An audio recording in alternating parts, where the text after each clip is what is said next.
আমরা যখন 3 নম্বর গেটে ছিলাম, ভিসি প্রকৃত অর্থে চোরের মতো করেই ঢুকেছে এবং ঢোকার সাথে সাথে ওখানে যত ছাত্রী উপস্থিত ছিল ভিসি গাড়ির পেছনে হই হই হই করতে করতে এখান অব্দি আমরা আসার সাথে সাথে ভিসি ভেতরে ঢুকে যায় এবং আমরা বাইরে এখন অবস্থান চালাচ্ছি।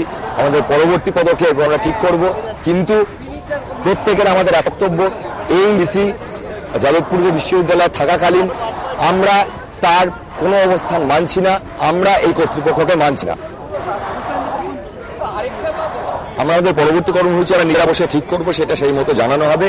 কিন্তু সেটা যাই বা ঠিক করি না কেন, একটা জিনিস অন্তত পরিষ্কার, কোনোভাবেই ভিসিকে আমরা ক্যাম্পাসের ভেতর মানছি না। ক্লাস বয়কট আমাদের চলছে, দাবি রয়েছে,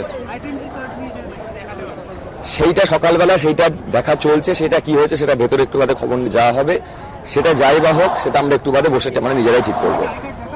আমরা এই মুহূর্তে সেটা ঠিক করবো, সেটা দেখা যাক কি অবস্থা আছে।